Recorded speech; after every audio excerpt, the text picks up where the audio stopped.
Once upon a time, in a sun-drenched village surrounded by fields of golden wheat and orchards heavy with fruit, there lived a wealthy man with two sons.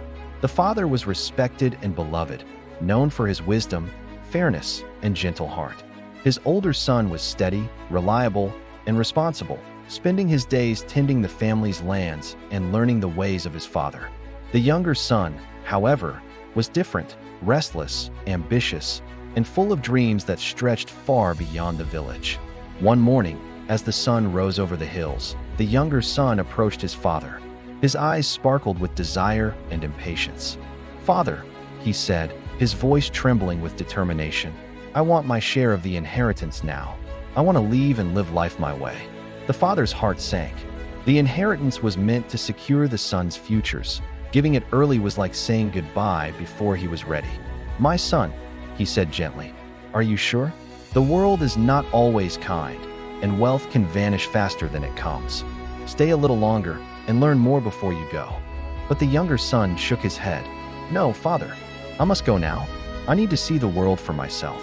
With a heavy heart, the father divided his wealth and handed the younger son his share. The boy counted the coins, feeling a thrilling mix of freedom and power.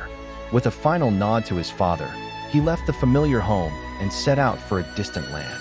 At first, the world seemed magical. Cities sparkled like jewels, markets overflowed with treasures, and every street was alive with music, laughter, and possibility. He bought fine clothes, attended extravagant feasts, and surrounded himself with companions who cheered him on. Life felt boundless, and every day brought new excitement. But soon, the laughter faded. Friends disappeared, ventures failed, and his gold melted away like snow in the sun. He borrowed, gambled, and splurged until one day he found himself destitute, living in a foreign land, hungry and ashamed. His new acquaintances had abandoned him, leaving him with nothing but tattered clothes and empty pockets. Hunger gnawed at him, not only in his belly but in his heart. He remembered home, the laughter of his father, the hard work and loyalty of his older brother, and even the servants, who lived with comfort and dignity. A pang of humility and shame pierced him. "I have sinned against heaven and against my father," he whispered. "I am no longer worthy to be called his son. I will go back and ask to be made one of his hired servants." With a trembling heart, he began the long journey home. Each step was heavy with fear, regret, and hope. He imagined his father's disappointment, his older brother's anger, and wondered if he would ever be welcomed back. But as he crested a hill near his village, something remarkable happened. From a distance, his father saw him. The boy, ragged and weary, was still unmistakably his son. The father's heart leapt with joy.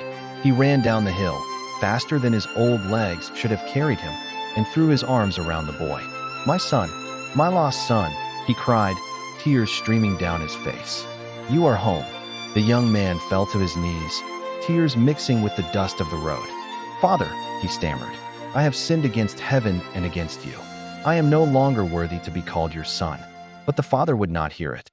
He called to his servants, his voice ringing with excitement. "Bring the finest robe and put it on him. Put a ring on his finger and sandals on his feet. Kill the fattened calf and prepare a feast. For this son of mine was dead and is alive again. He was lost and is found." The village celebrated, laughter and music filling the air. The younger son, overwhelmed, could hardly believe it. He was forgiven, embraced, and celebrated. His mistakes, his pride, his foolishness, all melted away in the warmth of his father's love. Yet, not all hearts rejoiced. The older son, who had been working in the fields, returned to hear music and laughter. He asked a servant, "What is going on?" "This is your brother," the servant replied. "Your father has killed the fattened calf because he has returned." Anger flared in the older son's heart. He refused to enter the house. His loyalty, obedience, and years of steady work seemed invisible compared to the celebration of his reckless brother. The father came out to him, his eyes gentle and understanding. "My son," he said, "you are always with me, and everything I have is yours. But we must celebrate, for your brother was dead and is alive again. He was lost and is found." The older son stood silent, torn between resentment and understanding. Slowly, he realized that love, true love, did not depend on reward or obedience. It was grace, mercy, and forgiveness in action. And so, the family was whole again. The younger son had returned, humbled but renewed. The older son had learned the depth of compassion and forgiveness. And the father, whose heart never wavered, rejoiced that love had conquered pride, mistakes, and distance. That day, laughter, tears, and joy filled the house, echoing into the fields and hearts of all who heard the story of the prodigal son.